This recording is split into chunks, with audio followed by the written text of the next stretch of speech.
திருச்சிற்றம்பலம். மதுரகவி தொட்டிக்கலை சுப்பிரமணிய முனிவர் திருவரலாறு. திருவாவடுதுறைக் கோவை முதலான அருள் நூல்களை நமக்கு கொடுத்தருளிய தொட்டிக்கலை சுப்பிரமணிய முனிவர் சிதம்பரத்தைச் சேர்ந்த காட்டுமன்னார் கோயிலில் ஸ்ரீ வீரநாராயண பெருமாள் கோயில் மேலை வீதியின் கீழ் சிறகில் உள்ள ஒரு வீட்டில் கார்காத்த வேளாள வருணத்தில் பூனொடையார் கோத்திரத்தில் ஜனித்தவர். துறவறம் பூண்டு ஒழுகியவர். சித்தாந்த சைவர். முருகக் கடவுளை உபாசித்து மந்திர சித்தி பெற்றவர். ஸ்ரீ சுப்பிரமணிய முனிவர் பிறந்த வருடம், இவருடைய இல்லற வரலாறுகள் என்பவை இப்பொழுது தெரியவில்லை. இருந்தாலும் திராவிட மாபாடிய கர்த்தராகிய திருவாவடுதுறை ஸ்ரீ மாதவ சிவஞான முனிவரின் சீடர்களுள் ஒருவர் என்பதனால் இன்றைக்கு இருந்து ஏறக்குறைய 250 ஆண்டுகளுக்கு முன் வாழ்ந்திருக்க வேண்டும் என்பது ஒருவாறு தெரிய வருகின்றது. நினைத்தால் சகிக்கப் போமோ என்னும் கீர்த்தனையை ஸ்ரீ மாதவ சிவஞான முனிவருடைய பிரிவை ஆற்றாமல் அருளினார் என்பதும் ஒரு சான்றாக இருக்கின்றது. தொட்டிக்கலை மதுரகவி ஸ்ரீ சுப்பிரமணிய முனிவர் சிவஞான போதத்தின் திராவிட மகாபாஷ்ய கர்த்தராகிய திருவாவடுதுறை ஸ்ரீ சிவஞான முனிவரிடம் தமிழ் பாஷையில் உள்ள இலக்கண இலக்கியங்கள் பலவற்றையும் உரைநடைகளையும் சைவ சாஸ்திரங்களையும் முறையே கற்று பயின்று அவருடைய மாணாக்கர்கள் 12 பேர்களுள் ஒருவராய் செய்யுள் செய்தலிலும் மிக்க வன்மை உடையவராய் இருந்தவர். அம்மகானை வித்யாகுருவாகப் பெற்ற இவர் கற்ற முறையை சொல்லவும் வேண்டுமா? இவர் கல்வி பயின்றது ஸ்ரீ மாதவ சிவஞான முனிவரின் வாழ்நாளில் பிற்பகுதி காலம்.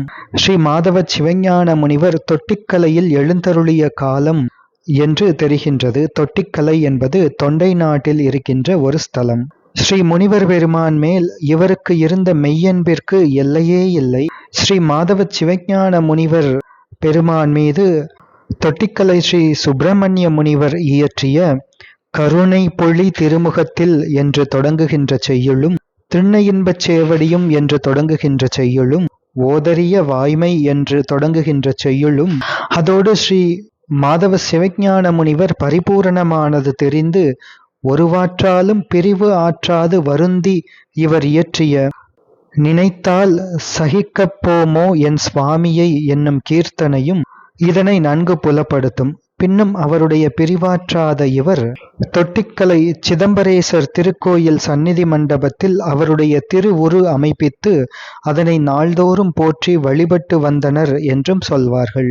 இதற்கு அகச்சான்றாக தொட்டிக்கலை முனிவர் இயற்றிய செய்யுள்களிலே ஓதரிய வாய்மை என்று தொடங்குகின்ற செய்யுளில் அவர் இயற்றிய பகுதி அழகு பொலி கலைசை சிதம்பரேசுரர் அடிக்கு அதிமதுர கவிதை மாறி மாதவர் வழுத்த பொழிந்தருளி என்று மலர் மன்னி வளர் சந்நிதியிலோர் மணிவிளக்கு என்ன வளர் சிவஞான மாதவன் மலர்பதம் வணங்குவாமே என்ற பகுதியிலே இதற்கு அகச்சான்று தெரிகின்றது.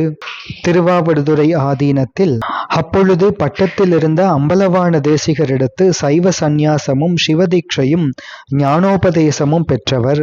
இவைகளை இவர் பெற்றது திருச்சிற்றம்பல தேசிகர் பெரிய பட்டத்திலும் அம்பலவான தேசிகர் சின்ன பட்டத்திலும் எழுந்தருளிய காலம் என்று தெரிகின்றது.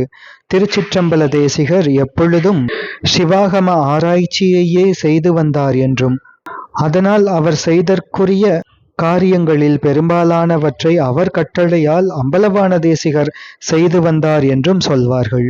தொட்டிக்கலை முனிவர் திருச்சிற்றம்பல தேசிகர் மீது சிந்து முதலியன செய்திருத்தலும் இவர் இயற்றிய நூல்கள் வரைந்துள்ள ஏட்டு புத்தகங்கள் சிலவற்றில் திருக்கைலாய பரம்பரை திருவாவடுதுறை நமசிவாய குருமரபில் அம்பலவான தேசிகருடைய ஞான புத்திரனான சுப்பிரமணிய தம்பிரான் செய்தது இந்நூல் என்று வரையப்பட்டிருத்தலும் இதற்கு தக்க சான்று ஆகும்.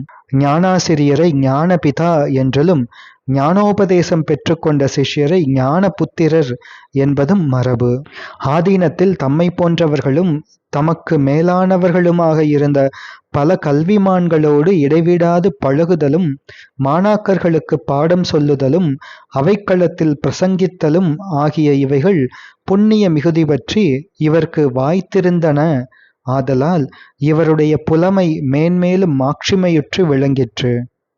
வித்யாகுருவினிடத்தும் ஞானாசிரியரிடத்தும் இடைவிடாத மெய்யன்பு உடைமை, சிவபக்தி, அடியார் பக்தி, கல்விமான்களை ஆதரித்தல், நன்றி மறவாமை, மேன்மேலும் நூல்களை ஆராய்தல், அழுக்காறு இன்மை, பிறர்பால் உள்ள குணங்களை பாராட்டுதல், ஸ்தல யாத்திரையில் விருப்பம், யாவர்க்கும் பொருள் விளங்க எளிய நடையாக விரைவில் எவ்வகையான செய்யுட்களையும் செய்யும் வன்மை, சங்கீத பயிற்சி ஆகிய இவைகள் இவர்பால் அமைந்திருந்த விசேஷ குணங்கள். இவர் இவற்றை உடையராய் இருந்தமை இவருடைய சரித்திரத்தையும் இவர் இயற்றிய செய்யுட்களையும் உற்று நோக்குவோர்க்கு நன்கு விளங்கும்.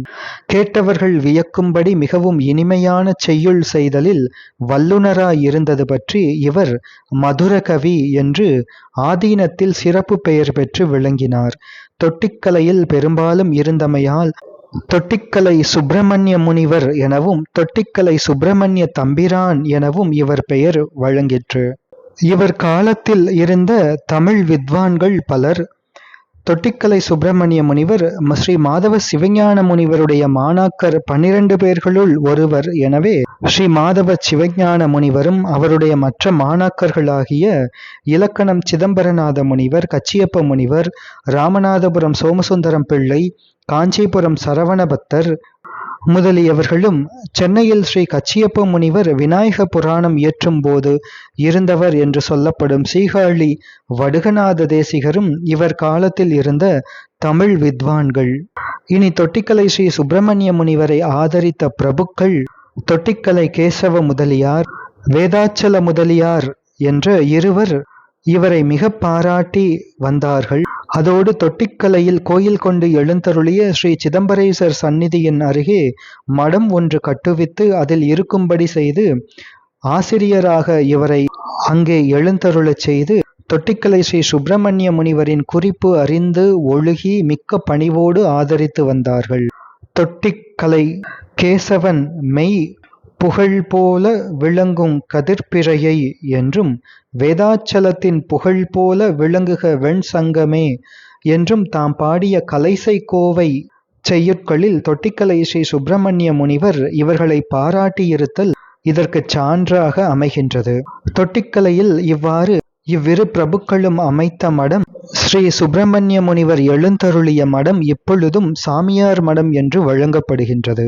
தொட்டிக்கலை ஸ்ரீ சுப்பிரமணிய முனிவர் இடையிடையே சென்று சிற்சில வருடங்கள் தொட்டிக்கலையில் இருந்து வந்ததோடு மட்டுமன்றி திருச்செந்தூர், திருக்குற்றாலம், பழனி, திருத்தணிகை, வடதிருமுல்லைவாயில், திருவொற்றியூர், ஆயலூர், ஆவினன்குடி, திருவல்லிக்கேணி முதலிய ஸ்தலங்களுக்கும் யாத்திரையாகச் சென்று அவ்வவ்விடத்தே சில நாள் தங்கி வந்தார். இதனை இவர் இயற்றிய பிரபந்தங்களும் தனிச் செய்யுட்களும் தெரிவிக்கின்றன. இவர் அவ்வச்சமயங்களில் செய்த அழகிய தனிப்பாடல்கள் பல. இவர் இயற்றிய நூல்களுள் கலைசை சிலேடை வெண்பா திருவாவடுதுறை ஆதீனத்தில் அதில் கல்வி பயின்ற தமிழ் வித்வான்களிடத்தும் கற்கும் மாணாக்கர்களுக்கு முதன்முறை கற்பிக்கப்பட்டு வருகின்றது. திருவாவடுதுறை கோவை செய்யுட்கள் அத்தலத்து ஸ்ரீ தியாகேச பெருமான் சந்நிதியில் ஒவ்வொரு தினத்திலும் திருக்குற்றால சித்திர சபை திருவிருத்தமும் திருத்தணிகை திருவிருத்தமும் ஆதீன தலைவர்கள் வருடந்தோறும் ஐப்பசி மாதத்தில் காலையில் காவேரி ஸ்நானம் செய்து மீண்டு வரும் காலத்திலும் அம்பலவான தேசிகர் ஆனந்த கழிப்பு அவர்கள் சிவ தரிசனமும் குரு தரிசனமும் செய்து மீண்டு வந்து ஒடுக்கத்தில் இருந்து பீடத்தில் இருந்து அடியார்களுக்கு விபூதி அளிக்கும் காலத்திலும் மற்றவைகள் உரிய ஒவ்வொரு காலத்திலும் ஓதுவார்களால் ஓதப்பட்டு வருகின்றன. இவ்வழக்கம் இவ்வாதீன தலைவர்கள் முதலியோர்கள் இவருடைய நூல்களிடத்து வைத்திருந்த நன்மதிப்பை செவ்விதாக விளக்குகின்றது. முதன்முறை ஒரு வகையாக பொருள் கொள்ளும்படி இயற்றிய செய்யுளுக்கு பின்பு சமயோசிதமாக வேறு பொருள் கூறி பிறரை மகிழ்விக்கும் ஆற்றலால் காளமேகம் முதலியோர்களையும் இயற்றமிழ், இசைத்தமிழ் இவைகளுக்குரிய பல வகையான செய்யுள்களையும் நூல்களையும் எளிய நடையினவாகச் செய்யும் வன்மையால் மேலகரம் திரிகூடராசப்ப கவிராயர், சீகாழி அருணாச்சல கவிராயர் முதலியோர்களையும் இவர் ஒப்பர். தொட்டிக்கலை ஸ்ரீ சுப்பிரமணிய முனிவர் இயற்றிய நூல்கள் பல. அவற்றுள் இப்பொழுது நமக்கு தெரிந்தவை திருவாவடுதுறை கோவை, திருக்கலைசை கோவை, திருக்கலைசை சிலேடை வெண்பா, திருக்கலைசை சிதம்பரேசர் சந்நிதி முறை, இதில் 19 பிரபந்தங்கள் அடங்கியிருக்கின்றன. திரு கலைசை சிதம்பரேசர் வண்ணம், திரு கலைசை சிதம்பரேசர் பஞ்சரத்தினம், திரு கலைசை சிவகாமியம்மை பஞ்சரத்னம், திரு கலைசை சிதம்பரேசர் பரணி, திரு கலைசை சிதம்பரேசர் கட்டியம், திரு குற்றால சித்திரசபை திருவிருத்தம், பழனி குழந்தைவேலர் பஞ்சரத்தின மாலை, ஸ்ரீ சுப்பிரமணியர் திருவிருத்தம், திரு தணிகை திருவிருத்தம், வடதிருமுல்லைவாயில் கொடியிடையம்மை பிள்ளைத்தமிழ், ஆயலூர் முருகர் பிள்ளைத்தமிழ், திருச்செந்தில் சந்த விருத்தம், ஆவினன்குடி கைலாயநாதர் 10 அந்தாதி, திருமாளிகை தேவர் விருத்தங்கள், திருச்சிற்றம்பல தேசிகர் சிந்து, திருச்சிற்றம்பல தேசிகர் சந்த விருத்தம், அம்பலவான தேசிகர் பஞ்சரத்ன மாலை, அம்பலவான தேசிகர் வண்ணம், அம்பலவான தேசிகர் ஆனந்த களிப்பு, சிவஞான முனிவர் துதி விருத்தங்கள், சிவஞான முனிவர் கீர்த்தனை. மேற்கூறியவற்றுள் ஸ்ரீ சுப்பிரமணியர் திருவிருத்தமும் திருத்தணிகை திருவிருத்தமும் தம்பால் அன்புடைய இருவர்களுக்கு முறையே நேர்ந்திருந்த குஷ்டரோகத்தையும் அந்தகத்தன்மையையும் நீக்கியருளும்படி முருகக் கடவுளை பிரார்த்தித்து இவரால் பாடப்பட்டன.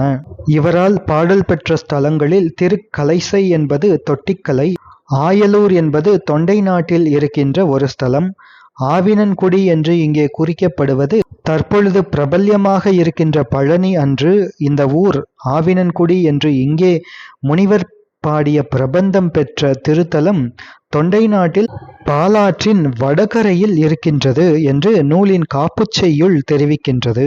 தொட்டிக்கலை ஸ்ரீ சுப்பிரமணிய முனிவரினுடைய வரலாறு திருவாவடுதுறை ஆதீனத்தில் பட்டத்தில் இருந்த ஸ்ரீமத் சுப்பிரமணிய தேசிகர் அவர்களாலும், ஆதீன வித்வான் ஸ்ரீ மீனாட்சி சுந்தரம் பிள்ளை அவர்கள் முதலியோர்களாலும், பின்னும் பலர் கூறிய கர்ண பரம்பரை செய்தியாலும், இவர் இயற்றிய நூல்கள் வரைந்துள்ள கையெழுத்து பிரதிகளில் இருந்த குறிப்புகளாலும் இவரினுடைய வரலாறு ஒருவாறு தெரிய கிடக்கின்றது.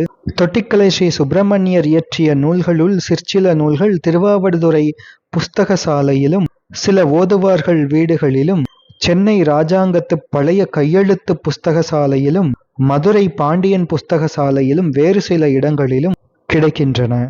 தொட்டிக்கலை ஸ்ரீ மதுரகவி சுப்பிரமணிய முனிவர் பொன்னார் திருவடிகள் போற்றி போற்றி. திருச்சிற்றம்பலம்.